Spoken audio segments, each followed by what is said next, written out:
All right, y'all, welcome to the show. I have quite a big one for you today. So, of course, the Iowa caucus is happening. It's happening in like negative 30-degree weather, which may impact it all on its own. I'm going to give you guys the final polls that we have going into it. I'm going to give you what my predictions are. There's a lot to say in every which direction, so we'll dive into that. We also have an update on the U.S.'s war with Yemen's Houthis. There's a lot to say about that. We have 100 days into the Gaza slaughter, and I'll give you where we're at the moment, how many casualties there are, how many wounded, all of the details and the specifics on the ground. And of course, spoiler alert, it's not pretty. It's still horrendous.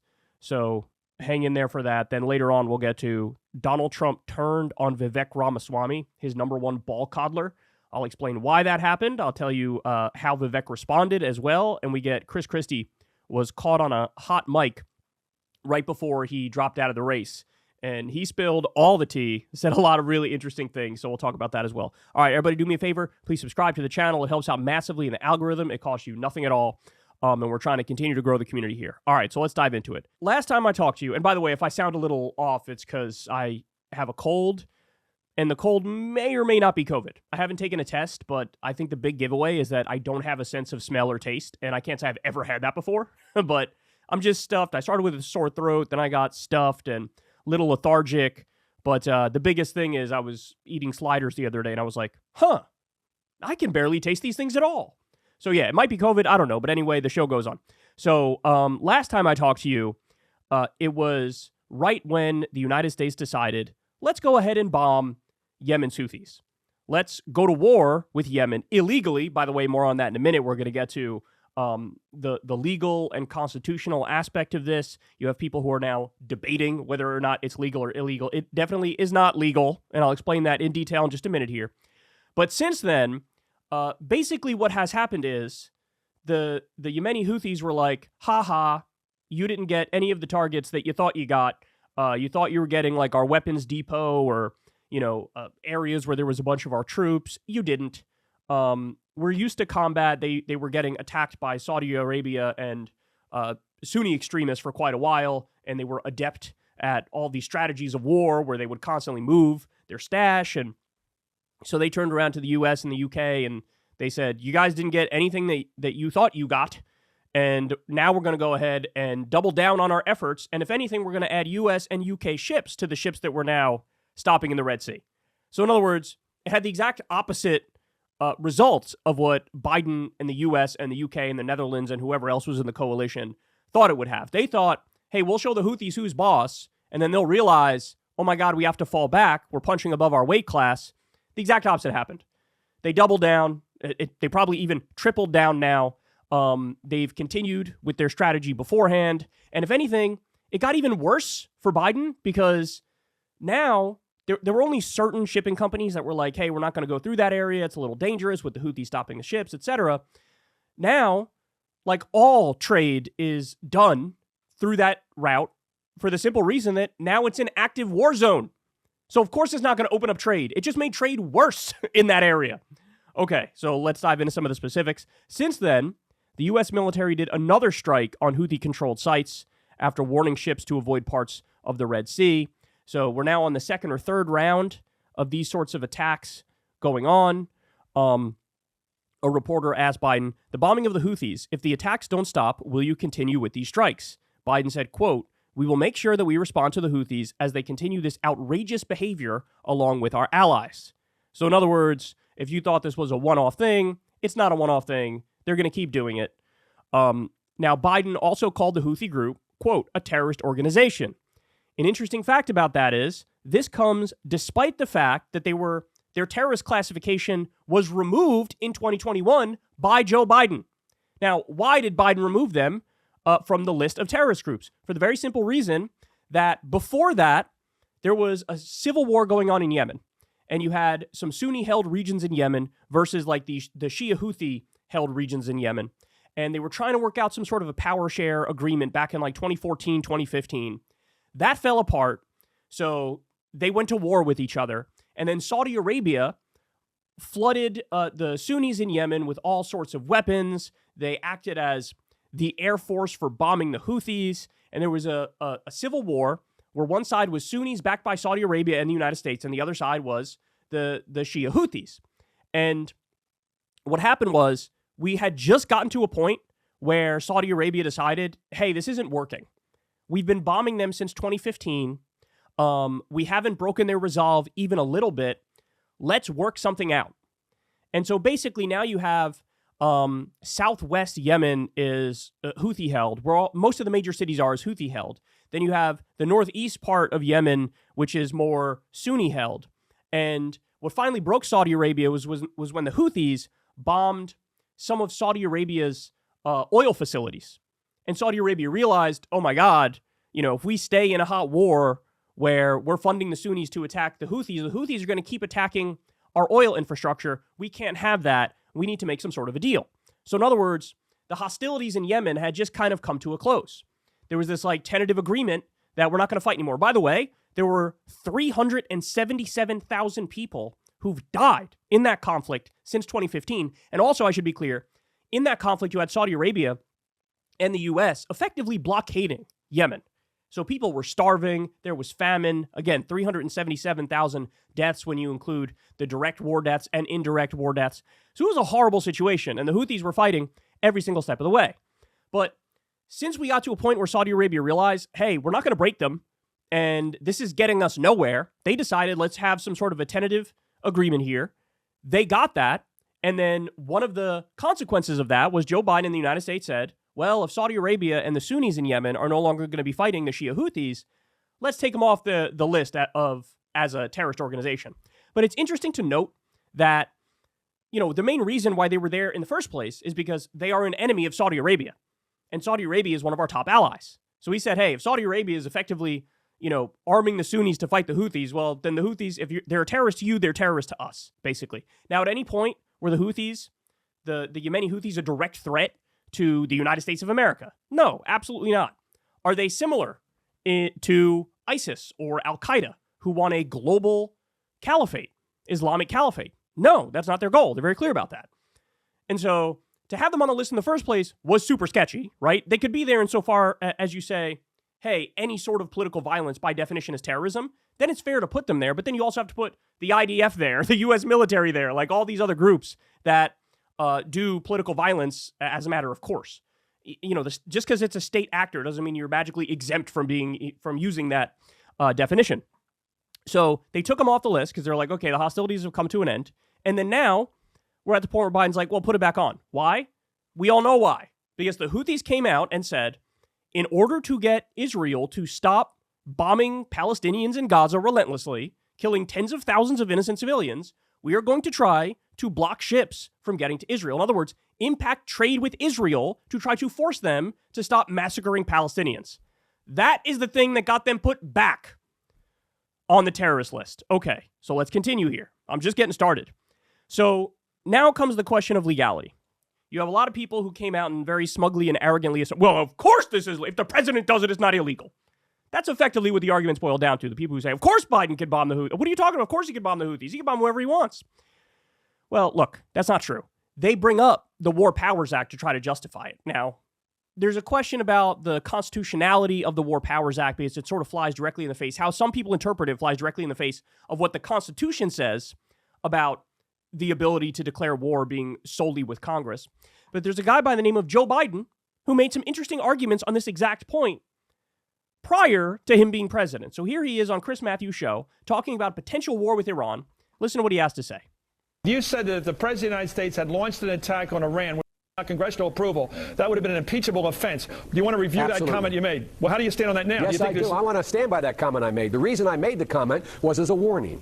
The reason I don't say those things lightly, Chris. You've known me for a long time. I was chairman of the Judiciary Committee for 17 years, or its ranking member. The president has no constitutional authority to take this nation to war against a country of 70 million people unless we're attacked or unless there is proof that we are about to be attacked. And if he does, I would move to impeach him. The House obviously has to do that, but I would lead an effort to impeach him. I don't use words lightly. Some of you may have seen me on Stephanopoulos or Meet the Press and the shows I've been on a weekly basis. I want to make it clear to you. I've drafted, with the help for 17 years I was the chairman of the Judiciary Committee, or the ranking member. And ladies and gentlemen, I drafted an outline of what I think the constitutional limitations have on the president of the war clause. I went to 5 leading scholars, constitutional scholars, and they drafted a treatise for me. It's being distributed to every senator. And I want to make it clear, and I made it clear to the president, that if he takes the nation to war in Iran without congressional approval, I will make it my business to impeach him. Yes! That's a fact. That is a fact. Okay, so in other words, his point is, if you go to war without congressional approval, that is illegal. That is unconstitutional. I will try to impeach you, George W. Bush, if you do that. By the way, he actually said the same thing vis-a-vis Trump. When Trump was president, I believe it was when he decided to bomb a top Iranian commander, General Soleimani, Biden was out there tweeting about how this is unconstitutional. You can't do this without a declaration of war. You can't just bomb whoever you want. Guys, think of the sort of precedent it sets. If the people saying this is legal are correct, what precedent does that set? Very simply, the U.S. president has no constraints whatsoever. They're basically like a global overlord, emperor, god king who can press a button and blow up whoever they want for whatever reason they want. Does anybody think that's a sane and rational system? No, of course. The powers are with Congress for a very intelligent reason. You need to debate and discuss these things and air them out before you do something as serious as start a war. Okay, so now let me give you the exceptions to this notion of Congress gets to declare a war. There are very few, and they're laid out in the War Powers Act. So this is a post here from Justin Amash, who is a libertarian and a former member of Congress, and he lays this out very clearly. Let me walk you through it. One of the most frequently misrepresented federal statutes, often falsely used to justify unconstitutional presidential war powers, is the War Powers Act, resolution, or act. If only more people would read it. Contrary to what you may have heard about the War Powers Resolution, it does not allow the president to take military action for any reason for 60 to 90 days without congressional approval, so long as the president notifies Congress within 48 hours.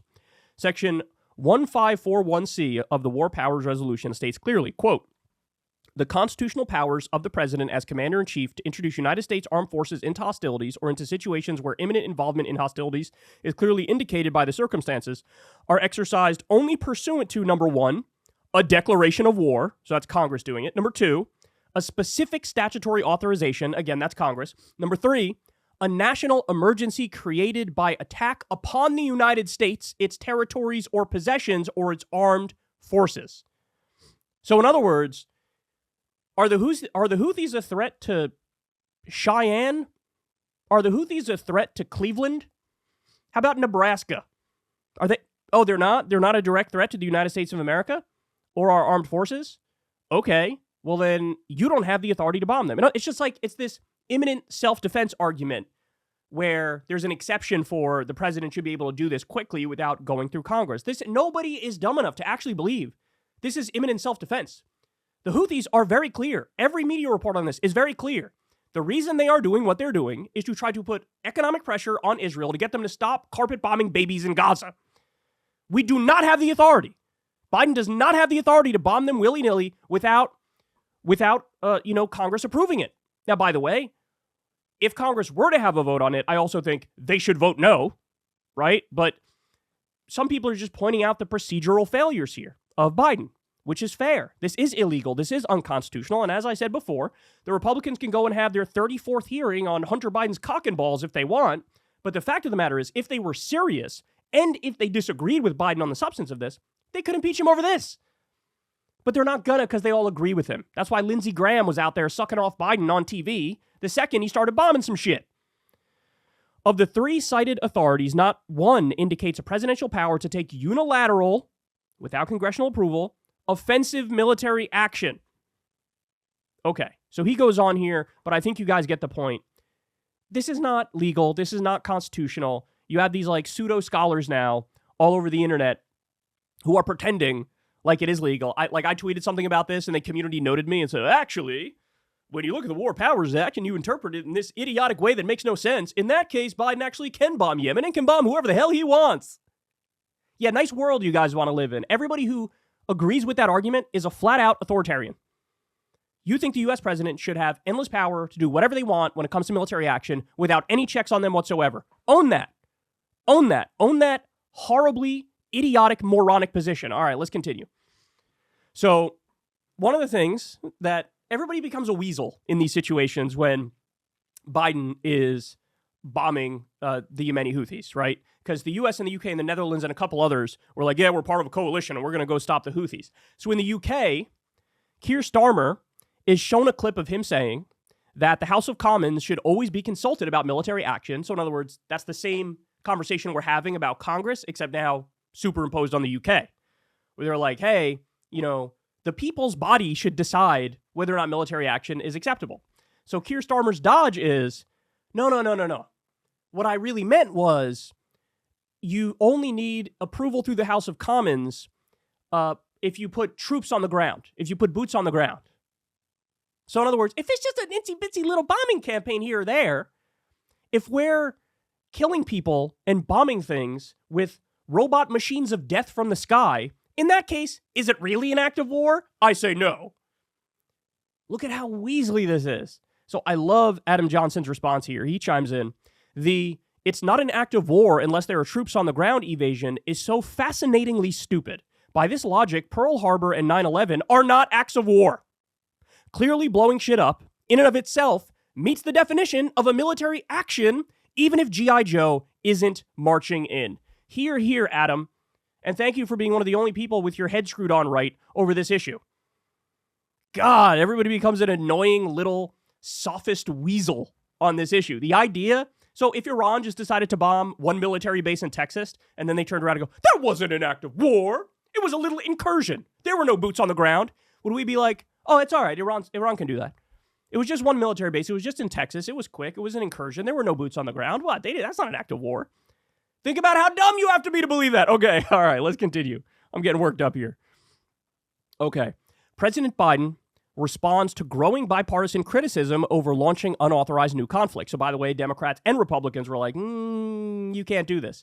Some people on the right and the left are saying you can, but a lot of them are saying you can't. Biden said, quote, they're wrong, and I sent up this morning when the strikes occurred exactly what happened. All right, now before I get to Ro Khanna's response, let me just say, that's not how it works, Joe. And you don't like send a memo to Congress and be like, here are the ways I committed this crime. No, you have to get approval. So he knows this is a bullshit response. Ro Khanna says, quote, with all due respect, the president is wrong. He's no longer doing what he campaigned on in 2020. He criticized Donald Trump for not coming to Congress to seek authorization on strikes against Iran. Today, we see that the shipping is more restricted. The price of oil is going up. So I don't see what we're achieving. Again, let me repeat this. Even if you take Joe Biden at face value, even if you say, hey, what he did is legal, which it's not. Well, the end result is now there are fewer ships going through the Red Sea. Trade is more restricted because now it's an active war zone, you absolute moron. So if the goal was, we need to open up trade, which is why we're doing this. We have to stop the Houthis, so that's why we got to do it. Well, the opposite happened. The opposite happened. So then ultimately, what was this for? Some fucking big swinging dick macho man like, oh yeah, everyone's going to push us around, bro. I'll bomb whoever I want for whatever reason, bro. All right, let's continue. Ro Khanna says, if you had told me on January 20th, 2021, that Biden would be ordering military strikes on the Houthis without congressional approval, while the Saudis would be calling for restraint and de-escalation in Yemen, I would never have believed it. So the Saudi Foreign Ministry said, we are following with grave concern the military action in the Red Sea region and the airstrikes in Yemen. We call for restraint and de-escalation in light of the events in the region. So the point Ro Khanna is making is this is so ironic. It was just a few years ago that Saudi Arabia and their proxy Sunni extremists in Yemen were waging a war on Yemen's Houthis. There was just a hot war there where 377,000 people ended up dying. And there was a blockade and an embargo, and people were starving in Yemen. And Saudi Arabia was being vicious and aggressive. And then eventually that wound down because the Houthis attacked the Saudi, oil infrastructure. And now it's Saudi Arabia calling for restraint as the U.S. directly bombs the Houthis. What a wild world we live in, man. Holy crap. All right, so more on this. As of today, the Houthis are blocking the Suez Canal for both U.S. and U.K. commercial ships as well. So, in other words, the point from the Houthis before all this was, look, we're going to try our best to stop ships from going to Israel. We're trying to impact trade to Israel in a negative fashion. We want to apply economic pressure to them to get them to stop killing Palestinians in Gaza. That's what they were saying. Now, by the way, have they implemented that perfectly? Almost certainly not. I remember covering a story where it's like they seized a ship that had like an Israeli billionaire who was a part owner of the ship, but there were no Israelis on board and they weren't going to Israel. So, you know, you could say, hey, maybe they're trying to stop all the ships going to Israel specifically, but in some instances it's been much wider ranging than that, which is not good. And in some instances, they're using force when they shouldn't be using force, right? So there's certainly things to criticize there. But having said that, now as a direct result of Biden's actions, they're purposefully expanding it to, we're not just going to try to get ships going to Israel anymore. Now, if it's a U.S. ship or a U.K. ship, you're also in our target sites. Now, look, here's the controversial point, and this is something that a lot of people disagree with me on, but I think it's inescapably accurate. When you look at what is effectively being done here, or what they're attempting to do here, which is we have to apply economic pressure to Israel in order to get them to stop killing Palestinians. If the U.S. actually gave a shit about international law, if the UN wasn't a dead bureaucracy that can't make a decision because the U.S. holds it back with their veto power, etc., this action of like applying economic pressure to Israel to get them to stop doing this, it would be what the UN does. It would be what the U.S. does. Now, why do I say that? Well, you don't have to look that far to see a perfect example of this exact mindset being implemented. Look at Russia and Ukraine. Basically, the entire global community looked at that situation and said, all right, well, I guess we got to sanction Russia. I guess we have to try to put economic pressure on them to get them to stop doing what they're doing in Ukraine. And everybody was in favor of sanctions against Russia because they did an illegal and offensive war against a country that didn't attack them, and there needed to be some consequences for that. So what should be done vis-a-vis Israel? Well, first things first is we're going to cut off your weapons. You have to stop this. We're going to cut off your weapons. You're not going to get another bullet. You're not going to get another weapon if you keep doing this. That's thing number one. Thing number two is you could say, all right, if that's not working and you're using the weapons you currently have, well, we're going to cut off the rest of our billions of dollars in subsidies to you, right? That's step number two. Step number three is now we're going to go to the UN and we're going to allow an official UN condemnation to go through to try to get you to stop that way by using international pressure with the rest of the global community. That's thing number three. If all of those three things don't work, what's the next step? What should be done to get Israel to stop? It's this. It's this. Now, of course, if this was done in a more official way, you wouldn't have to worry about any civilian casualties. You wouldn't have to worry about ships wrongly being stopped. But this is definitely on that list of things that should be done. Basically like state-sanctioned BDS. An attempt to blockade or embargo or greatly reduce trade to Israel, which would then really force their hand to stop massacring civilians in Gaza. Of course this should be done. I don't even think that's controversial. Look, I get it, how it's definitely controversial when you frame it as, yeah, the Houthis are kind of right. Like, of course that's going to be controversial if you say it like that. But when you describe it as I just did right there, I think it's hard to disagree because the point is, it's the U.S. and the UN that should be upholding international law and sanctioning a country because they're in the midst of committing a genocide. That is very straightforward. That is not something that's pie in the sky or crazy or wild or extreme. All right, so now let's continue here. So, as I said, exact opposite reaction from what the U.S. and the U.K. expected. The Houthis say they're preparing for war. Quote, our war is moral, and it is not with the American people or the British people, this is from the Houthis, but rather with the Zionist gang that rules Washington and London, and which has caused many tragedies around the world and even led to the death of many American soldiers in senseless wars. Bringing down this gang is the responsibility of all people, including the American people and the British. And then you can see here they have some interesting pictures, to say the least. They're doing like some drone target practice while they're standing on American flags. They have the Israeli flag and the U.S. flag here. I guess they're effectively trying to simulate the White House or something there. They have a picture of Netanyahu and a gun pointed at him. All right. So here's another one I thought was interesting. So this is from May 31st, 2021. U.S. sells off Iranian crude oil seized off coast of UAE. So in other words, we say, hey, Iran, we have officially sanctioned you. We're going to steal your own crude oil, and then we're going to sell it and keep the profits. This is what the U.S. did. Okay. Asal Rad says, Yemenis are bombed and called pirates for disrupting shipping lanes to protest the slaughter in Gaza, where Israel is violating international law, but the U.S. can seize ships thousands of miles from its shores carrying Iranian oil, sell it, and say it's enforcing its own law.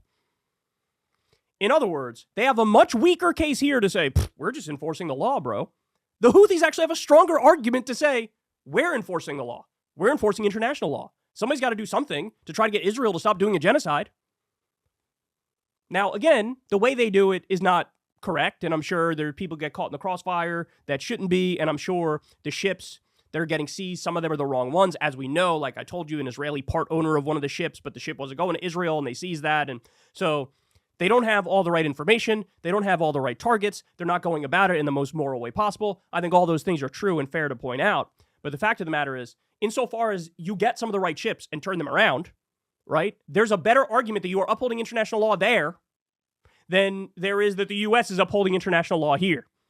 And let's just be clear. It's not like, don't get it twisted. The argument is not, oh, the Yemeni Shia Houthis are correct about everything. No, let's be clear. They're a Shia Islamist group. Okay, so when it comes to domestic politics, they're going to be horrible, right? It's going to be one version or another of Islamic law. And even when it comes to foreign policy, I'm sure a lot of people have a lot of terrible opinions vis-a-vis, all Jews, all Israelis, etc. It's not like they truly are crusading to uphold international law, and it's the purest form of, attempting to do resistance here. No. But, again, relatively speaking, compared to this U.S. action I'm describing to you, of course, what they're doing is arguably closer to upholding international law than the West is doing. So are we really relying on one of the poorest countries in the world, a militia group in one of the poorest countries in the world, to more uphold human rights and international law over us? Because, again, our move has been, let's just arm and back and fund Israel as they commit the genocide and green light it till the cows come home and pretend every now and then and do a PR campaign where we wag our finger and say, you should stop killing so many civilians. Anyway, here's more bullets, here's more weapons, here's more bombs. Go ahead, have fun. Go ahead. Ridiculous. All right. And then we'll end on this one here. This is from Ben Norton. We already alluded to this before, but Arab News says, Saudi Arabia calls for restraint, avoidance of escalation after U.S.-UK strike Houthis. Ben Norton says, the U.S. used Saudi Arabia for years to wage a scorched earth war on Yemen, killing hundreds of thousands of Yemenis. But Yemen forced Riyadh to stop by attacking Saudi oil facilities, causing serious economic damage. Even longtime U.S. client regimes are tired of endless U.S. war. So what Saudi Arabia knows, which Biden doesn't and the UK doesn't, or they don't care about right now, is that what you're doing to the Houthis is not going to work. It's not going to work. It's just going to lead to them maybe even more aggressively policing the Red Sea. You think you bombed their drones or their military capabilities. You didn't. You didn't. You don't know where their stuff is. You're only strengthening their resolve. And so even according to your own goals here, the exact opposite happened. Now nobody's going through that route. So it didn't work. It was totally counterproductive. It strengthened their resolve. And even Saudi Arabia knows this is never going to work. What are you doing? By the way, there was one way to actually stop Yemen's Houthis from doing this. And they've been very clear about this from day one. Yeah, if you just stop bombing Gaza, if there's just a permanent ceasefire, yeah, we'll stop. We'll stop in that scenario. But instead of doing that, because, that would make us look weak or whatever, instead of doing that, they did this. It's just so dumb, and it drives me crazy. All right, so now we're 100 days into the war. Look at this from Euromed Monitor, the human rights group.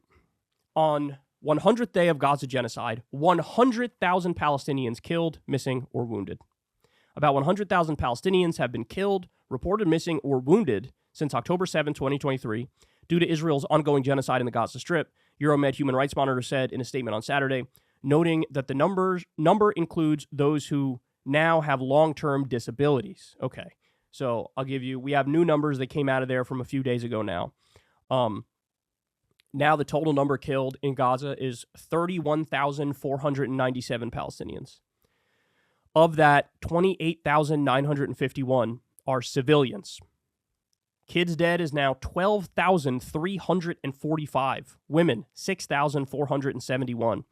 I mean, this is, again, the scale and the scope of these atrocities in such a short time frame is above and beyond anything I've seen in my lifetime, for sure. This makes the war on terror look like child's play. And that's not to downplay the horrors of the war on terror in Guantanamo Bay and Abu Ghraib and all the horrible things. But in such a short time span, 100 days, and this is the damage, it's astonishing.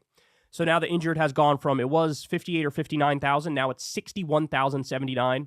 113 journalists have been killed. Last time we talked, it was about 105. 1.955 million Palestinians are now displaced. That's of 2.3 million total in Gaza. So just a stunning majority of Gaza is displaced. In other words, they have no home anymore. They have no home. There's 69,700 homes that are completely destroyed, 187,300 homes that are partially destroyed. And then it goes on here. You guys can read the rest, but just to give you a couple more, there's 320 schools that are damaged. Some have been bombed directly, some have been bombed indirectly. There's 239 mosques that have been bombed, 3 churches that have been bombed, 295 healthcare professionals who've been killed. It's just, what is there to say, man? What is there to say? It's as ugly can be. So we also have this. Netanyahu said, quote, "What a shame. What audacity. The International Court of Justice in The Hague is an ethical low point in the history of nations. Neither The Hague nor anyone will stop us." So you're having, at the International Court of Justice, you're now having the hearing on Israel doing the genocide. But all they're trying to do at the moment is get an injunction to basically say to Israel, hey, man, it's plausible that you may be committing genocide. So while we hear the rest of this case, which could take a few years, we need you to stop what you're doing in Gaza now. So they're trying to get an injunction at the moment. We'll see what happens. I think the arguments from South Africa were very persuasive. I think the arguments from the Israeli side were exactly what you would expect. All the same sort of gaslighting techniques you see on any, Fox News show. It's literally the same stuff. It does sound like Alan Dershowitz is the one defending them, even though he's not, which is a shame, by the way. I kind of wish it was him. But when you come out and say The Hague is not going to stop us, imagine going from never again to The Hague is not going to stop us. It's amazing. It's amazing. All right, so then we have this. Here, I'll play this one for you. Netanyahu is still trying to, impress upon people. Oh, no, this is also the United States. You are with us on this. This is more your war than you even realize. Let's listen. A few days ago, I met the Secretary of State, Blinken. I thanked him for the American assistance, and I said to him, we waged this war after these monsters butchered us. We do not stop. We do not stop until we eliminate the Hamas and bring back the hostages. And I also said it's not just our war, it's your war as well. This is the war of the sons of light against the sons of darkness. This is against the axis of evil led by Iran and the Houthis and the Hezbollah and Hamas. And I added that I don't forget for one moment that in addition to the war in Gaza, in addition to bringing back their hostages and the inhabitants to their homes, both in the north and the south, we have an existential mission to prevent Iran from obtaining nuclear weapons. That's my mission. That's our mission. And I said to the Secretary Blinken, this must be your supreme mission as well. So let's be clear. When he keeps bringing up Hamas, Hezbollah, and Iran, what he's trying to say is, I want this much broader war, and I want the U.S. to take out Hezbollah and Iran for me. Now, the IDF versus Hezbollah, that would be a wild war, and Hezbollah is very powerful, much more powerful than Hamas. But Iran, the IDF would sort of need the U.S. in order to take on Iran, and he's trying to drag in the U.S. and telling Blinken, like, no, we're doing this thing. So look at how far we've gone since October 7th, where he's basically yearning for this war, for this more broad war. All right, so this is really interesting. There was a big scandal around this, but you have Akbar Shahid Ahmed, who is the senior diplomatic correspondent for HuffPost. He has an exclusive. Biden aide Brett McGurk's 90-day plan for Gaza focuses on Saudi-Israel deal, still sidelining Palestine and alarming U.S. officials. McGurk envisions a Jerusalem-Jeddah pact and a victory tour. Blinken raised one aspect to top Palestinians and was rebuffed. So, in other words, they're saying, hey, Jared Kushner's strategy of like the Abraham Accords and pretend like Palestine doesn't exist and work around them and try to make peace with everybody else, etc. They're saying, yeah, no, Jared Kushner had it exactly right. And so even though we're witnessing 12,000 children in Gaza get slaughtered, let's still pretend like Palestinians don't exist. Let's still make a deal with Saudi Arabia And then Biden can go around doing a victory tour about how he achieved peace. And then this person highlights one of the parts of the article here.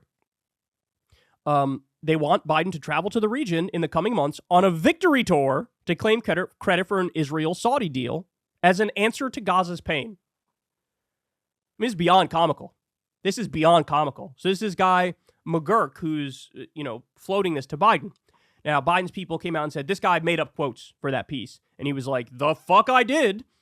And now you have basically everybody in journalism and reporting is going out there and being like, the State Department spokesperson or whoever was casting doubt on this guy's reporting, they need to come out and apologize. Because they're lying. They're making up that this guy made up quotes.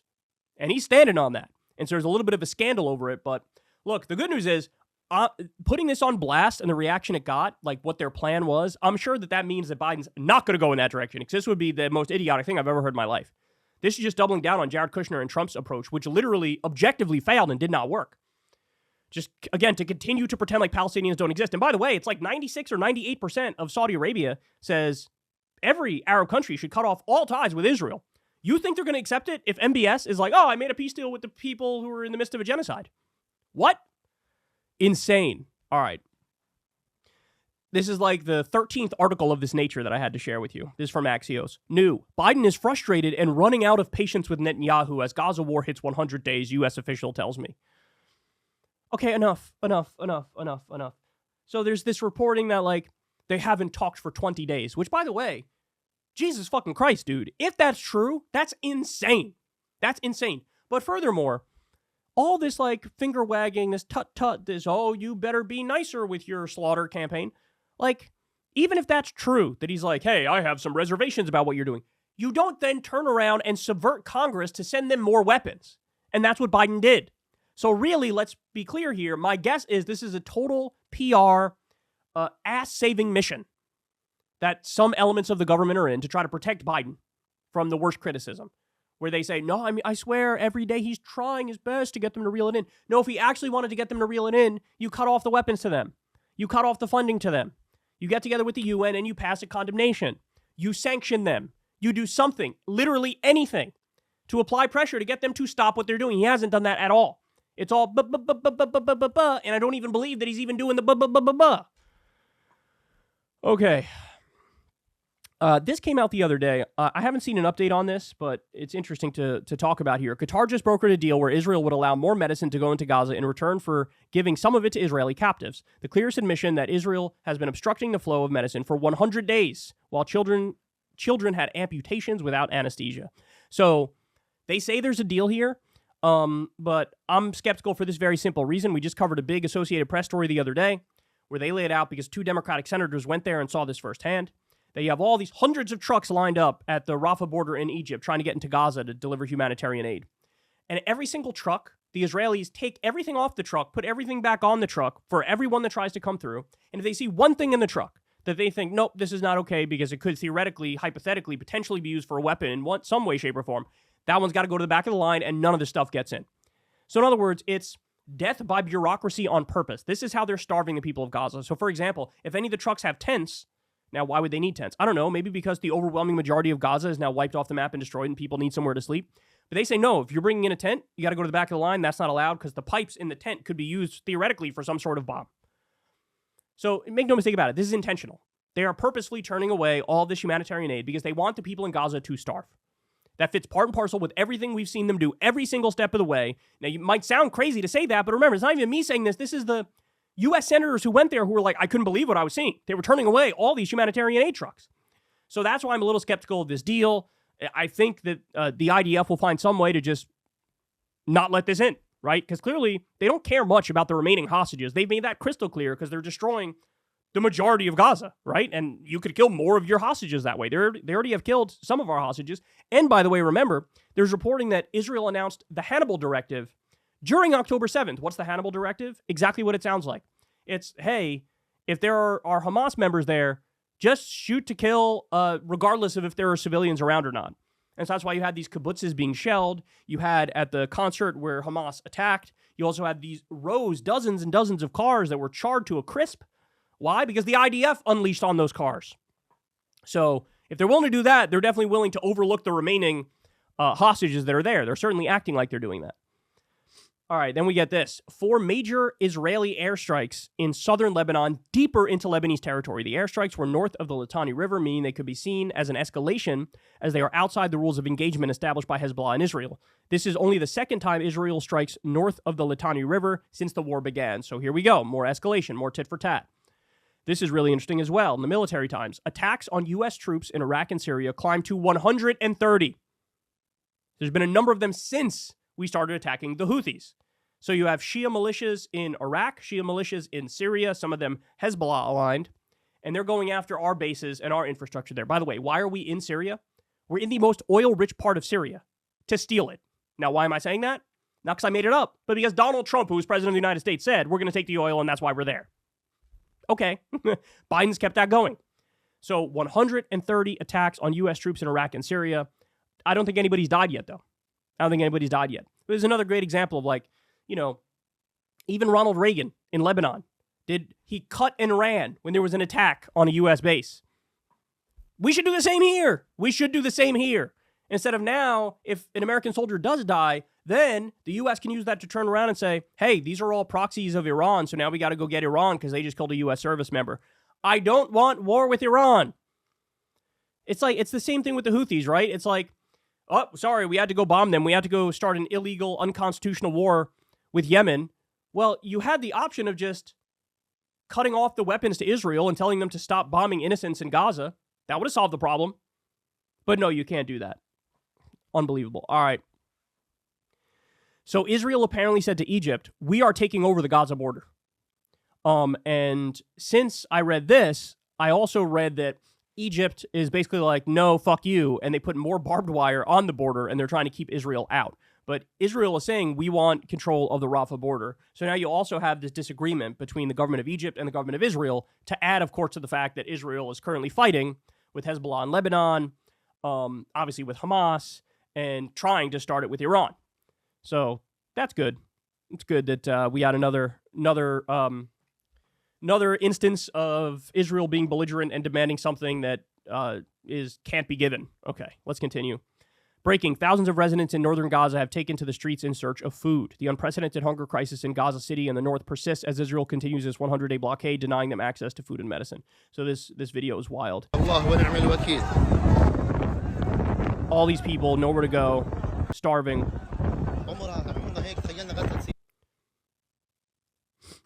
I can't believe we're witnessing this in 2024. I really can't. Look at all this.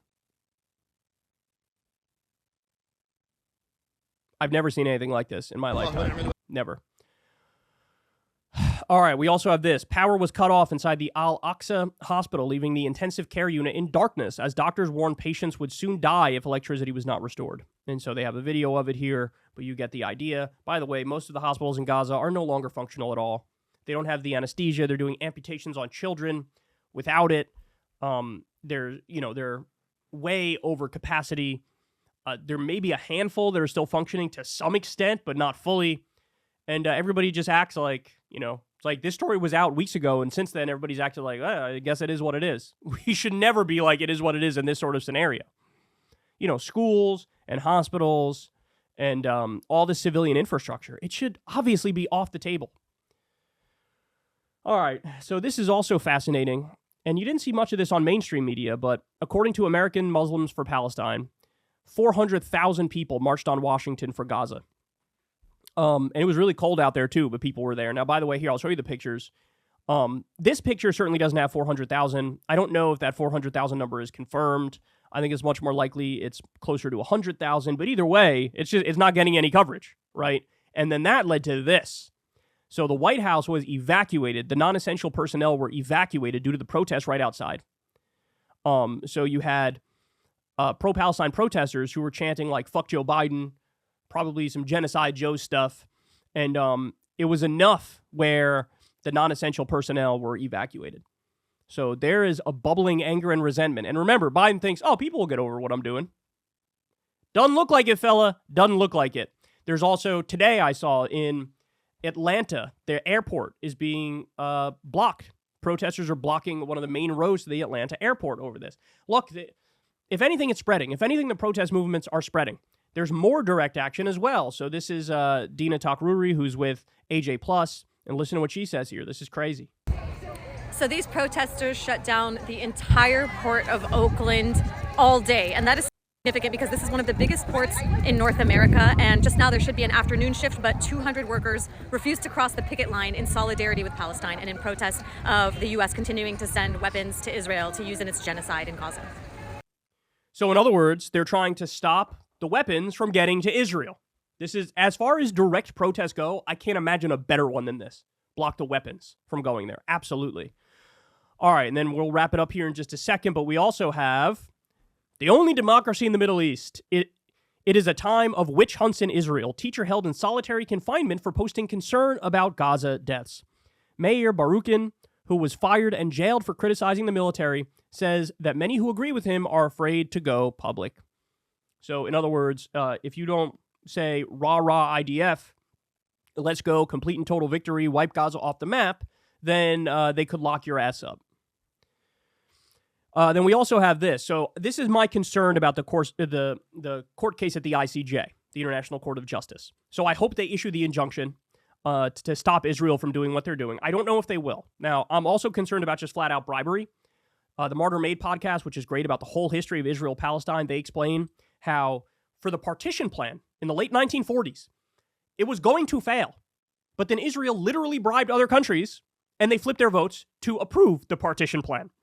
So there's bribery at these institutions. Granted, that was a long time ago. I don't know if it'll happen here. My guess is everything's on the table, and if it happens, we won't even know about it because they'll keep it hidden, etc., right? But this is also what I fear.